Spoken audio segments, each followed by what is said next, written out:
Hello guys, आप सभी का स्वागत करते हैं एकेडमिक क्लास में।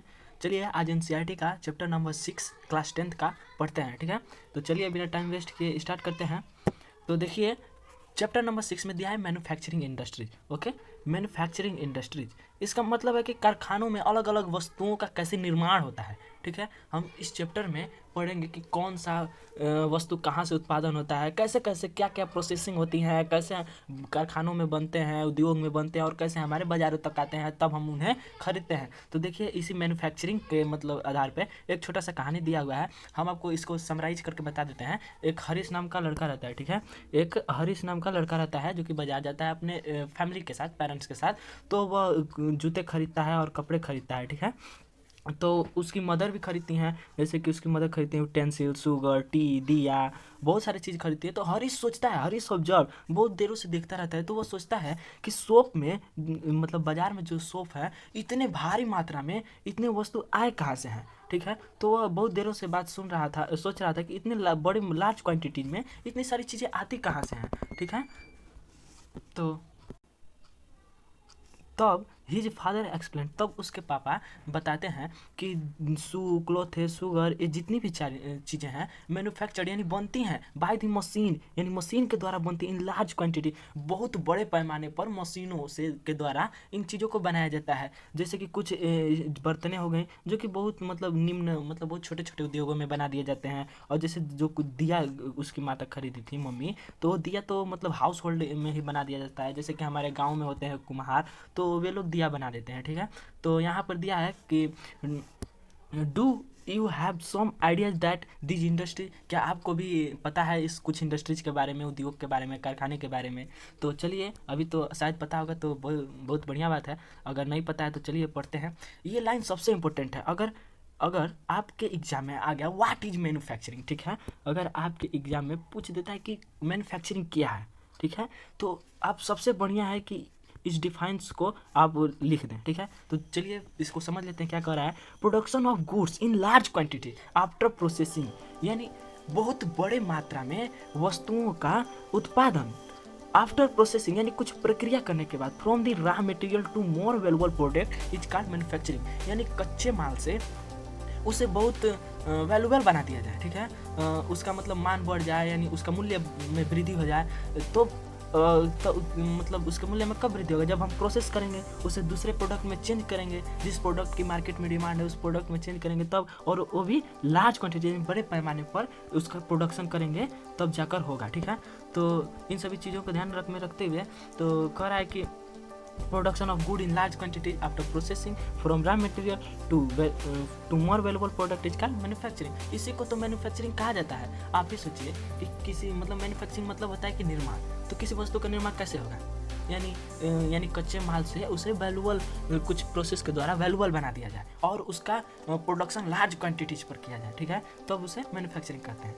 तो यहाँ पे दिया है डू यू नो, क्या आप जानते हैं दैट पेपर इज मैन्युफैक्चर्ड, यानी पेपर भी बनाया जाता है कारखानों में बनाया जाता है, फ्रॉम द वुड यानी लकड़ियों से, शुगर गन्नों से बनाया जाता है, और लोहा स्टील आयरन कच्चे लोहे से बनाया जाता है, अल्मुनियम भी बॉक्साइट से बनाया जाता है। आप लोग सोचेंगे कि बॉक्साइट कोई नया एलिमेंट है, नहीं, अल्मुनियम का और फॉर्म ही यानी कच्चा फॉर्म ही बॉक्साइट कहलाता है। ठीक है, बॉक्साइट मतलब बॉक्साइट कच्चा रूप है अल्मुनियम का, और बॉक्साइट को जब रिफाइनरी किया जाता है या कोई भी प्रोसेस किया जाता होगा तो उसे क्लीन करके अल्मुनियम बनाया जाता है। ठीक है, तो चलिए यहाँ पे कुछ खास नहीं दिया हुआ है। यहाँ पे कह रहा है कि आपने बहुत सारे कपड़ों को देखा होगा जो कि कारखानों में धागों से बनते हैं, और यह भी एक इंडस्ट्रियल प्रोडक्ट है।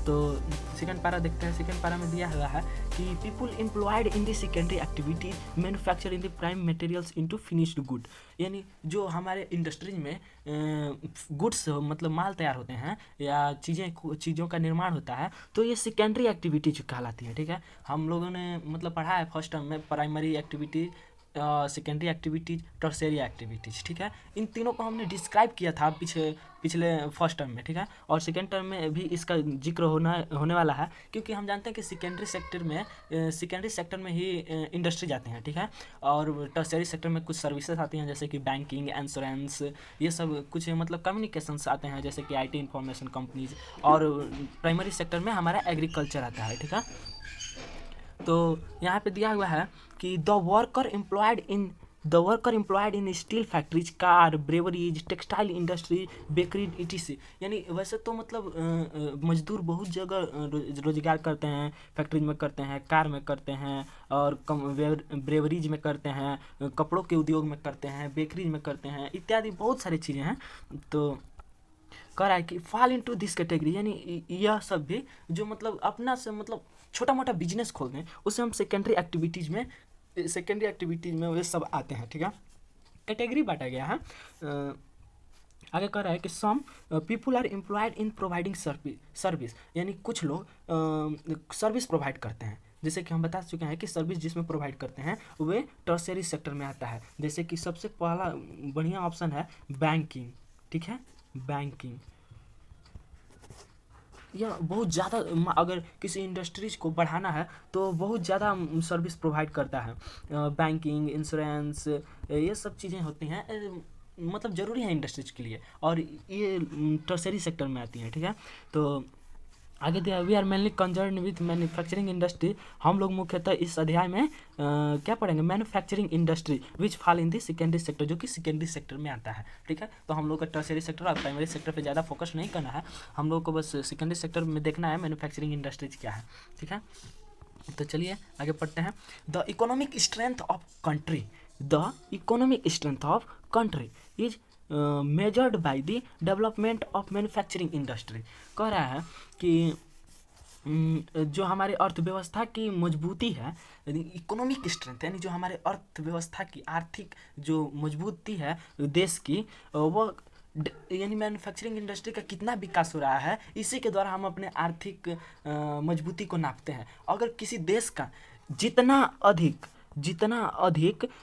उसका डेवलप्ड होगा मैन्युफैक्चरिंग इंडस्ट्री, वो कंट्री उतना ही डेवलप्ड होंगी। ठीक है, तो मतलब कह सकते हैं कि अगर कोई देश डेवलप्ड है तो वहाँ पे जाहिर सी बात है कि मैन्युफैक्चरिंग इंडस्ट्री जो वहाँ पर है वो डेवलप्ड है। ठीक है, अभी इंडिया पीछे है क्योंकि यहाँ पर कुछ अभी बहुत सारे डेवलप्ड नहीं हुई हैं मैन्युफैक्चरिंग इंडस्ट्रीज है, लेकिन बहुत कम मात्रा में है। तो ठीक है, तो यहाँ पे दिया हुआ है इम्पोर्टेंस ऑफ मैन्युफैक्चरिंग, यानी इसका इम्पोर्टेंस क्या है, महत्वपूर्ण क्यों है।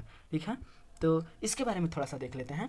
तो यहाँ पे हम आपको बता दें कि यहाँ पे कुछ खास नहीं दिया हुआ है। कह रहा है कि manufacturing sector is considered backbone of development, यानी जो विकास है, जो हमारे देश का डेवलपमेंट है, वो उसका रीढ़ का हड्डी माना जाता है। ठीक है, क्योंकि अगर मैन्युफैक्चरिंग सेक्टर किसी देश में नहीं हो तो वहाँ वह देश कभी भी डेवलप्ड नहीं कर सकता।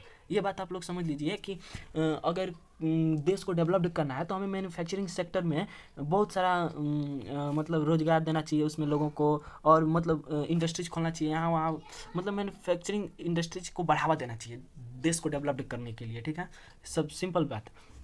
और यहाँ पे कुछ पॉइंट्स दी हुई हैं कि आखिर भाई इसको रीढ़ की हड्डी क्यों माना जाता है, इसमें खास बात क्या है। तो पहला है कि manufacturing industry not only help in modernising agriculture, यानी जो मैन्युफैक्चरिंग इंडस्ट्री है न कि केवल एग्रीकल्चर को आधुनिकीकरण किया है, न कि केवल कृषि कार्य को आधुनिकीकरण किया है। ठीक है, बल्कि यह हमारे अर्थव्यवस्था की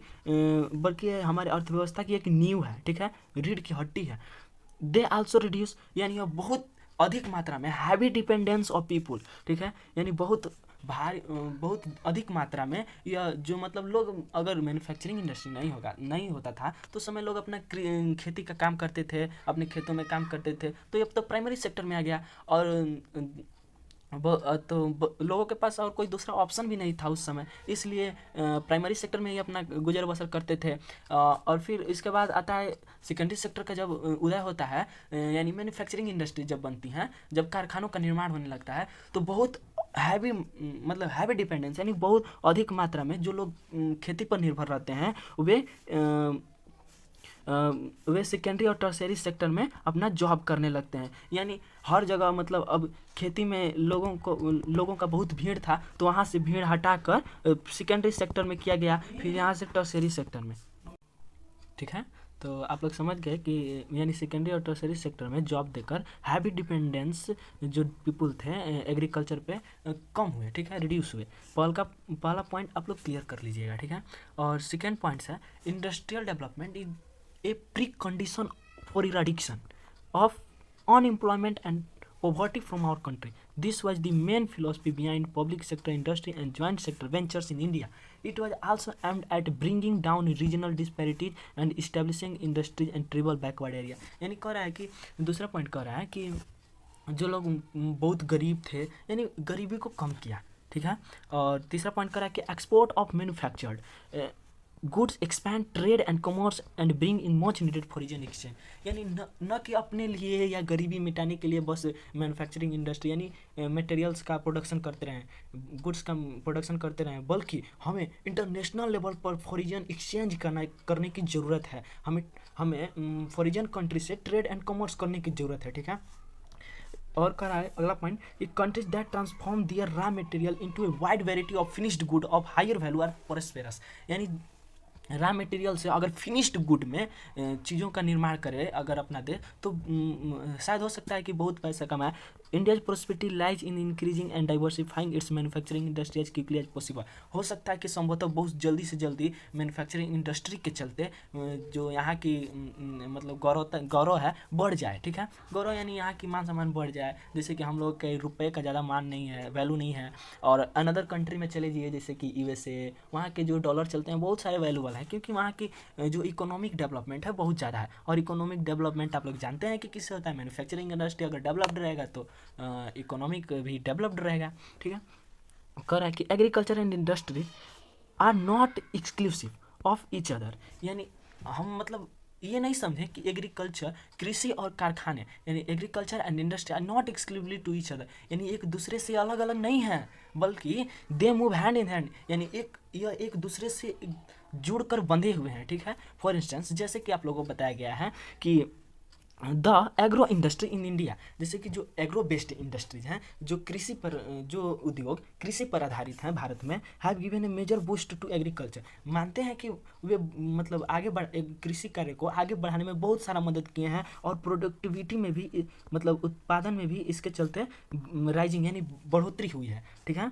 तो they depend on the latter, यानी कि न कि केवल जो खेती करने वाले लोग हैं वही लोग इंडस्ट्री पर निर्भर हैं, बल्कि ऐसा नहीं है कि जो इंडस्ट्रीज वाले हैं वही लोग केवल खेती करने वाले लोगों पर निर्भर है, बल्कि जो खेती करने वाले लोग हैं वे लोग भी इंडस्ट्रीज पर डिपेंड है। देखिए कैसे, जैसे कि मतलब इरिगेशन पंप हो गया, फर्टिलाइजर हो गया, insecticide, pesticide, plastic and PVC pipe, machines and tool इत्यादि, ये सभी किसान कहाँ से लाएंगे, इंडस्ट्री से लाएंगे। तो किसान भी इंडस्ट्रीज पर डिपेंड है और इंडस्ट्रीज भी किसानों पर डिपेंड है, तो एक दूसरे से जुड़े हुए हैं, ठीक है। थस इसलिए डेवलपमेंट एंड कॉम्पिटिटिवनेस यानी विकास और जो कह सकते हैं कॉम्पिटिटिवनेस यानी आगे बढ़ने की क्षमता, उसे कहते हैं प्रतियोगिता, कंपटीशन, मतलब होना चाहिए, कंपटीशन होना चाहिए तभी तो कंट्री डेवलप्ड करेगा। तो कह रहा है यहाँ पे manufacturing industries has not only assisted agriculturist in increasing their production but also made the production process very efficient. न कि मतलब केवल जो इंडस्ट्री जो एग्रीकल्चर में बढ़ोतरी हुआ है, न कि केवल इंडस्ट्रीज के चलते हुआ है, their production but also made the production process very efficient. यानी कि इफिशिएंट यानी होता है कि आसान करना तरीक़ों को, जो इंडस्ट्रीज प्रोसेस हैं उन्हें आसान बनाना, ठीक है। कह रहा है कि न कि केवल इंसान मतलब एग्रीकल्चरिस्ट को केवल इंडस्ट्रीज के चलते डेवलप्ड हुआ है, बल्कि एग्रीकल्चर के चलते भी इंडस्ट्रीज डेवलप्ड हुआ है। In the present day world of globalization our industry need to be more efficient and competitive. Self-sufficiency alone is not enough. Our manufactured goods must be at par in quality with those in the international market. Only then will be able to complete the international market. यानी कह रहा है कि self sufficiency alone is not enough, यानी केवल हम अपने लिए वस्तुओं का उत्पादन करें यह बहुत अधिक नहीं है, यह काफ़ी नहीं है, इनफ नहीं है। Our manufacture good must be at par in quality, यानी बहुत अच्छे क्वालिटी और लार्ज क्वालिटी में उसका प्रोडक्शन करना चाहिए विच दो इंटरनेशनल मार्केट, ताकि इंटरनेशनल मार्केट में बिक सके। Only then will be able to complete, यह तभी संभव हो सकता है जब इंटरनेशनल मार्केट लाइक हम अपनी गुड्स का प्रोडक्शन करें, ठीक है। Contribution of industry to national economy. इसका मतलब है ओवर द लास्ट 2 डेकेड, यानी पिछले 2 दशकों में the share of manufacturing in sector was stagnant at 17% of GDP out of total 70% for the industry, which include 10% for mining, quarrying, electricity and gas। ठीक है, कह रहा है कि यहाँ पे इंडस्ट्री सेक्टर से टोटल 17% GDP शेयर हुआ, कितने में से 27 में से, जो कि जिसमें कि 10% माइनिंग, क्वायरिंग, इलेक्ट्रिसिटी और गैस शामिल थे।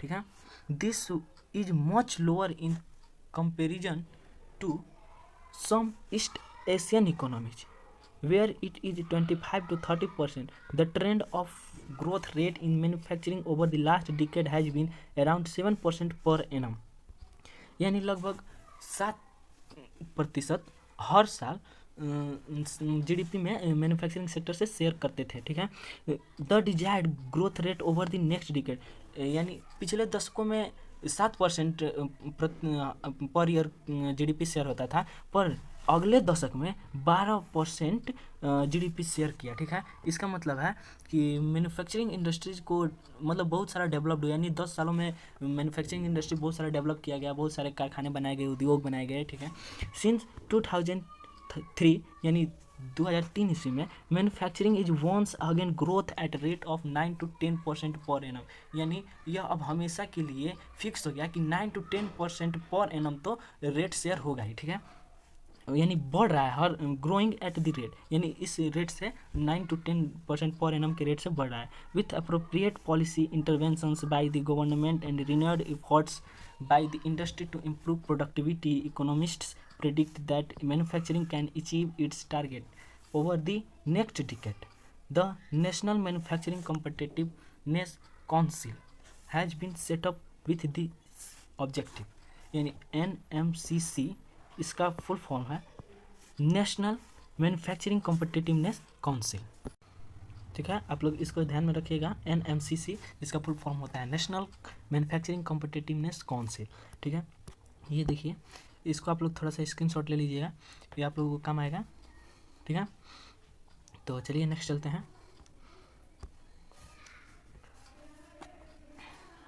यहाँ से दिया गया इंडस्ट्रियल लोकेशन, यानी इंडस्ट्रीज कैसे जगहों पर खोला जाए। इंडस्ट्रीज तो भाई एक बार बन गया तो फिर उसे हटा या दूसरी जगह नहीं ले जा सकते, उसे मार्जिनल नहीं कर सकते, इसलिए एक बार उसका मतलब मैप ऑफ देख कर उसकी जगह फिक्स कर कर डिसीजन लेकर बनाया जाता है। तो हम देखेंगे इंडस्ट्रियल लोकेशन कैसे जगहों पर इंडस्ट्रीज बना सकते हैं।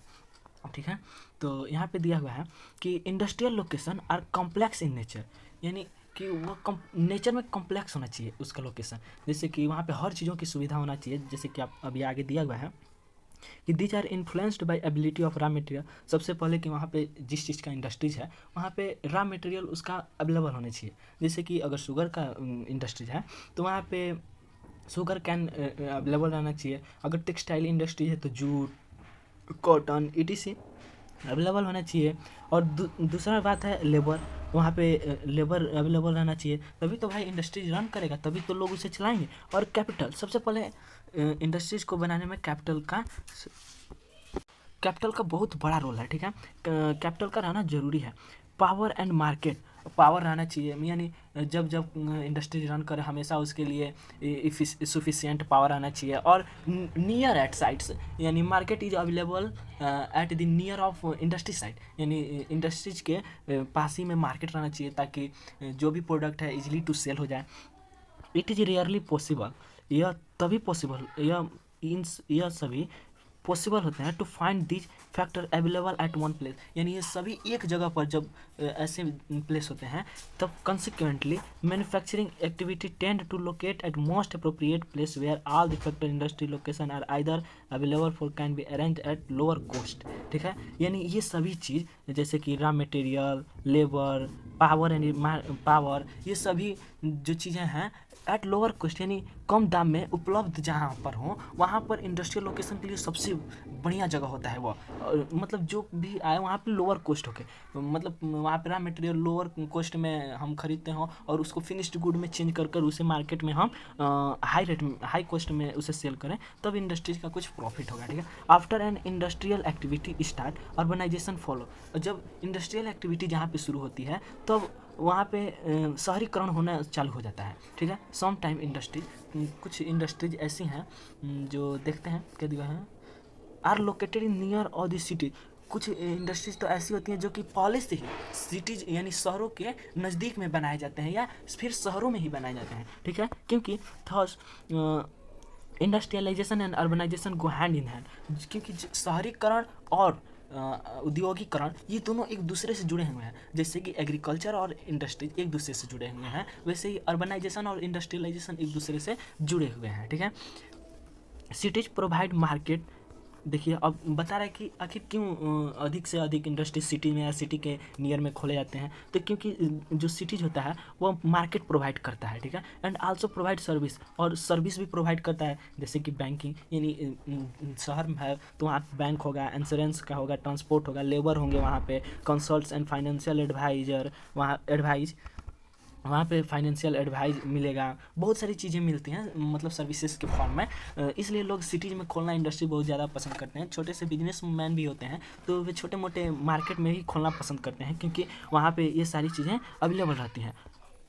Many industries tend to come together to make use of the advantage offered by urban centers known as agglomeration economies।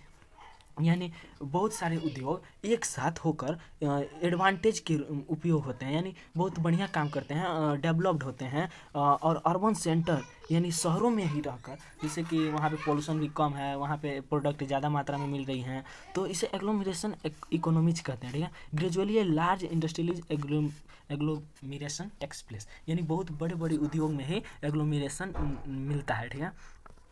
In the pre independence period यानी पिछले सालों में हम देखेंगे कि most manufacturing unit are located in place from the point of view of overseas trade such as Mumbai, Calcutta, Chennai इत्यादि। Consequently, there are emerged certain pockets of industrial developed urban centers surrounded by huge agricultural and hinterland। यानी बहुत सारा देखे हैं कि हम लोग बहुत सारा इंडस्ट्री की तो मुंबई में, कोलकाता में, चेन्नई ऐसे बड़े बड़े शहरों में खुलेंगे, नहीं तो मतलब छोटे छोटे बाज़ारों में, जैसे कि जहाँ पे ह्यूज इंडस्ट्री है, बहुत बड़ी मात्रा में खेती हो, एकदम ग्रामीण क्षेत्र में, जहाँ पे जैसे कि असम हो गया, वहाँ पे बड़ी मात्रा में टी और कॉफ़ीज़ की कल्टीवेशन होती है, तो वहाँ पे रूरल एरियाज में ही इंडस्ट्रीज बहुत बढ़िया से काम करती हैं, ठीक है। और ये देखिए एक चार्ट बनाया हुआ है, इंडस्ट्री और मार्केट कैसे एक दूसरे से लिंक है इसे बताया गया है, ठीक है।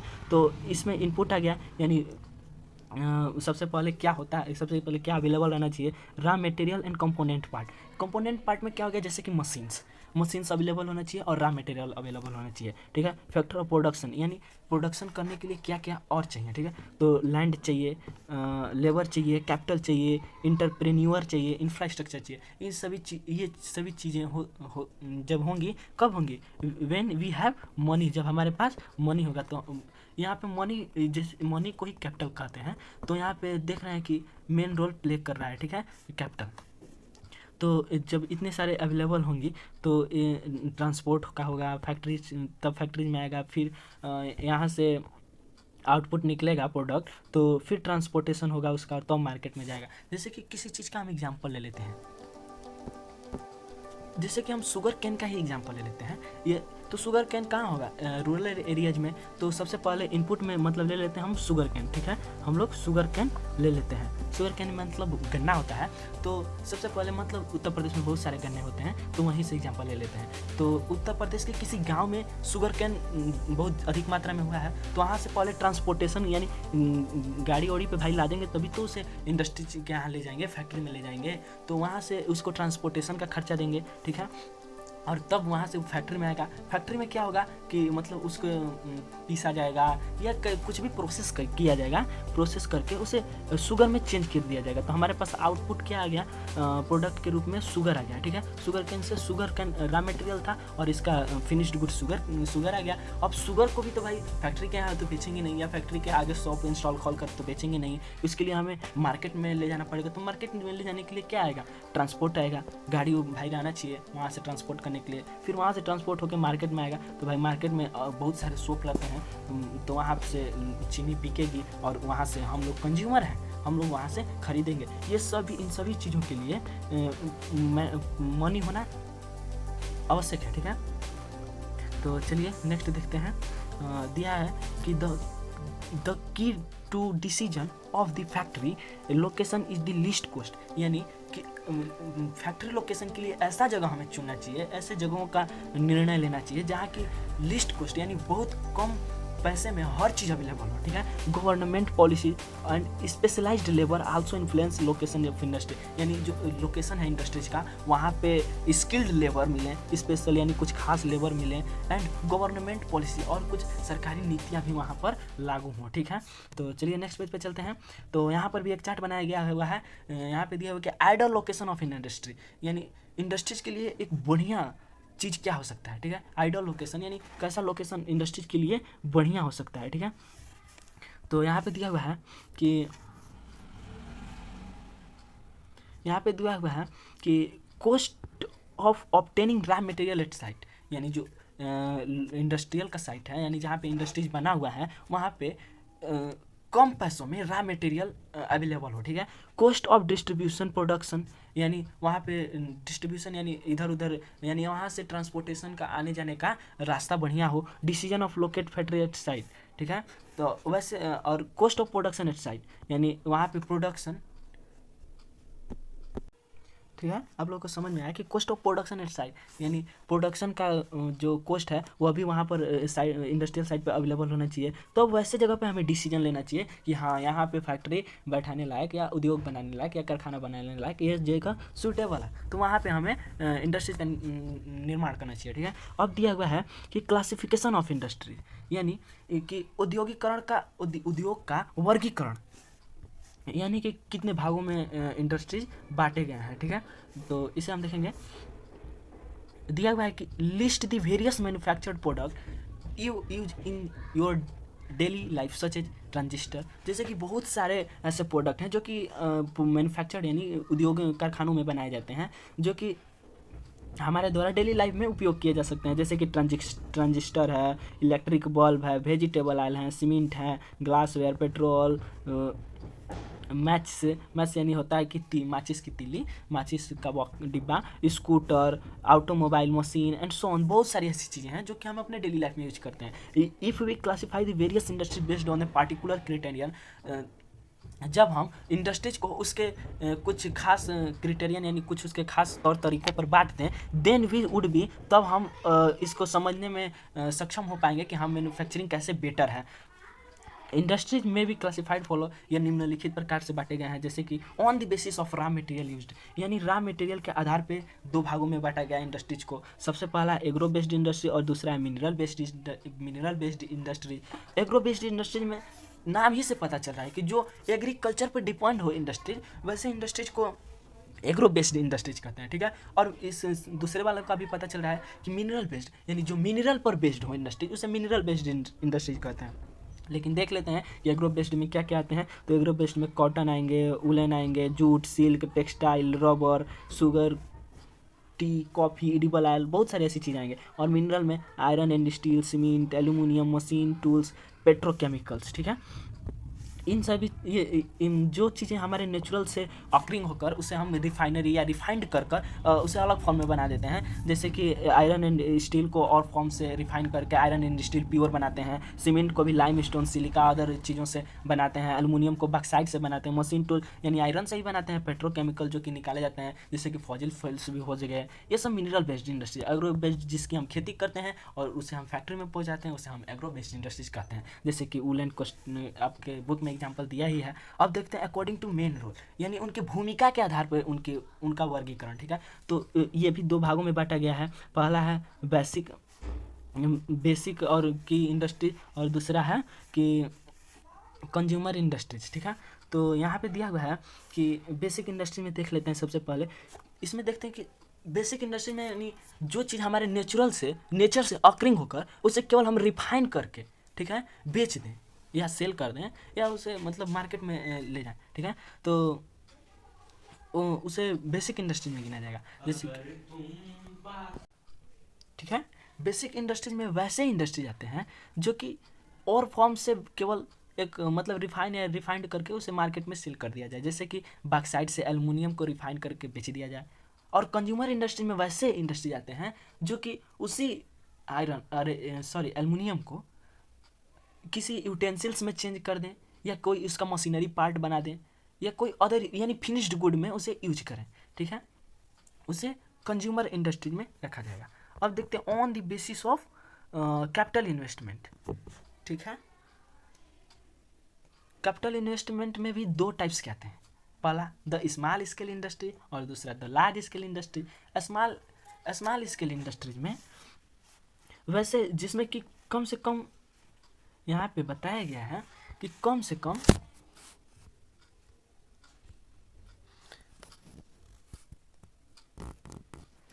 वहाँ पे कम से कम इन्वेस्टमेंट किया गया हो, ठीक है। स्मॉल स्केल इंडस्ट्री में कम से कम इन्वेस्टमेंट किया गया हो और लार्ज स्केल इंडस्ट्री में कम से कम 1 करोड़ रुपएज का इन्वेस्टमेंट किया गया हो, यानी जिसमें अधिक पैसा लगाएंगे लार्ज स्केल इंडस्ट्री, जिसमें कम पैसा लगाएंगे स्मॉल स्केल इंडस्ट्री।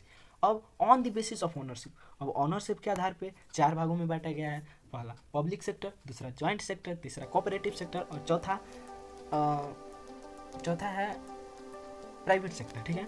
तो पब्लिक सेक्टर में होता है वैसे इंडस्ट्री जाते हैं जो कि गवर्नमेंट एजेंसियों के द्वारा चलाए जाते हैं, जैसे कि BHEL हो गया, SAIL हो गया, ठीक है, और भी कई सारी ऐसी एजेंसियां हैं जो कि गवर्नमेंट और बहुत सारी इंडस्ट्रियाज हैं जो कि गवर्नमेंट एजेंसी के द्वारा रन किया जाता है। और दूसरा आता है प्राइवेट सेक्टर। प्राइवेट सेक्टर में वैसी इंडस्ट्री आ जाती हैं जो कि कुछ लोगों या कुछ लोगों के समूहों के द्वारा रन किए जाते हों, ठीक है, जैसे कि टिस्को हो गया, बजाज हो गया, आउटो लिमिटेड हो गया, डाबर इंडस्ट्रीज हो गया, और भी बहुत सारी इंडस्ट्रीज हैं। और तीसरा होता है ज्वाइंट सेक्टर इंडस्ट्री। इस सेक्टर के इंडस्ट्री में ऐसे इंडस्ट्रीज आते हैं जो कि प्राइवेट और पब्लिक सेक्टर दोनों को कम्बिनेशन करके रन किए जाते हों, जैसे कि एक कंपनी है इंडिया में OIL, जिसे कि आयल भी कहते हैं, आयल इंडिया लिमिटेड। यह ज्वाइंटली यानी पब्लिक और प्राइवेट सेक्टर दोनों को ज्वाइंट करके रन करती है, ठीक है। वहाँ पे कुछ लोगों का समूह भी है और उससे सरकारें भी जुड़ी हुई हैं। और सबसे लास्ट है कोऑपरेटिव सेक्टर इंडस्ट्री। इसमें ऐसे इंडस्ट्री जाते हैं जो कि खुद से प्रोड्यूस करें और खुद उसे खुद रॉ मटेरियल बनाएं और खुद उसका फिनिश्ड गुड में चेंज करके खुद ही सेल कर दें, ठीक है। इसमें मतलब जैसे कि बहुत सारे ऐसे देश हैं जैसे कि केरला हैं, महाराष्ट्र हैं, जो कि खुद से ही अपना शुगर कैन को कल्टीवेट करते हैं और वहाँ से अपने ही फैक्ट्री में ले जाके वहाँ पे शुगर बना के अपनी मार्केट में सेल कर देते हैं, ठीक है। तो इसमें प्रॉफिट हो या लॉस, इसमें कुछ भी हो, प्रॉफिट हो या लॉस हो, वो किसी पर फर्क नहीं पड़ता, वो उन्हें ही सब झेलना होता है, ठीक है। अब देखते हैं based on weight of raw material, यानी कच्चे माल का जो वजन है उसके आधार पे इंडस्ट्रीज को भी बांटा गया है, ठीक है। इसमें 2 भागों में बांटा गया है, heavy industries, light industries. Heavy industries में वैसे इंडस्ट्रीज आते हैं जो कि बहुत भारी भारी चीज़ों का निर्माण करते हैं, ठीक है, जैसे कि मतलब लोहा हो गया, आयरन एंड स्टील हो गए। और लाइट इंडस्ट्री में वैसे इंडस्ट्री जाते हैं जो छोटी छोटी या हल्की चीज़ों का निर्माण करती हैं, ठीक है, जैसे कि इलेक्ट्रिकल गुड्स आ गए। देखिए अगर आयरन है, अगर उस आयरन का मशीन बनाया जाए बड़ा सा तो वो हैवी इंडस्ट्री में आएगा, ठीक है। अगर उसी आयरन का छोटा सा कील बनाया जाए, मतलब लाइट वेट का बनाया जाए तो वह लाइट इंडस्ट्री में आएगा, ठीक है। उसके मतलब प्रॉपर्टी से नहीं, उसके वेट के अकॉर्डिंग उस इंडस्ट्री का क्लासीफाई किया गया है, ठीक है। यहाँ पे एक एक्टिविटी दिया गया है जिसे आप लोगों को करना होगा, ठीक है। और बढ़ते हैं आगे की ओर। यहाँ पे दिया हुआ है एग्रो बेस्ड इंडस्ट्री, ठीक है। हम आप लोगों को इसके बारे में पहले ही बता चुके हैं कि एग्रो बेस्ड इंडस्ट्री वैसे इंडस्ट्रीज होते हैं जो कि एग्रीकल्चर पे डिपेंड होते हैं, ठीक है, जैसे कि cotton, jute, silk, woollen textile, sugar and edible oil. Also industries are based on agricultural raw material. यानी ये सब इंडस्ट्रीज जो कि एग्रीकल्चरल रॉ मटेरियल है, इन सभी चीज़ों पर जो इंडस्ट्रीज डिपेंड रहती हैं उसे एग्रो बेस्ड इंडस्ट्रीज कहते हैं। ठीक है, चलिए नेक्स्ट चलते हैं। यहाँ पे एक चार्ट बनाया हुआ है। ठीक है, यहाँ पे चार्ट बनाया हुआ है जो कि value of addition in textile industry, जो कि टेक्सटाइल इंडस्ट्रीज का है।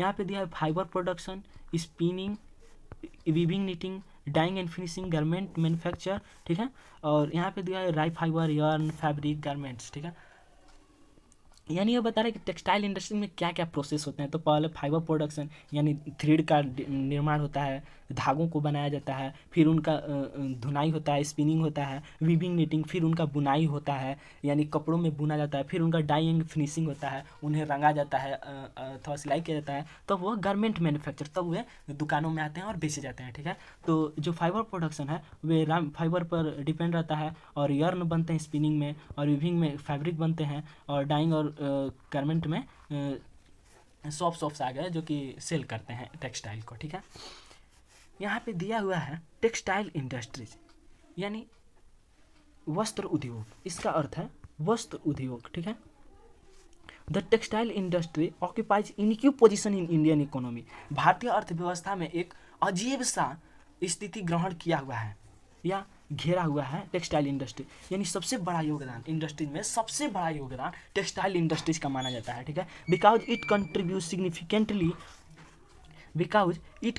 सिग्निफिकेंटली टू इंडस्ट्रियल प्रोडक्शन, क्योंकि ये बहुत अधिक मात्रा में इंडस्ट्रियल प्रोडक्शन करता है, एंड एम्प्लॉयमेंट जनरेशन, और मतलब बहुत सारे लोगों को रोजगार दिया हुआ है, और फॉरेन एक्सचेंज अर्निंग। ठीक है, और वह और देश के और टेक्सटाइल इंडस्ट्री फॉरेन एक्सचेंज भी करता है। It is only industry in the country, देश में केवल यही एक ऐसा उद्योग है which is self reliant and complete in the value chain, जो कि पूर्णतः अपने चैन में बंधा हुआ है और सेल्फ रिलियंट यानी खुद पर आधारित है, from raw material and the highest value added product, और जो कि रॉ मटेरियल खरीद कर हाईएस्ट वैल्यू प्रोडक्ट बनाता है। ठीक है, और नेक्स्ट है कॉटन टेक्सटाइल। ठीक है, इन एंशियंट इंडिया, प्राचीन भारत में cotton textile way produced with hand spinning and handloom weaving techniques.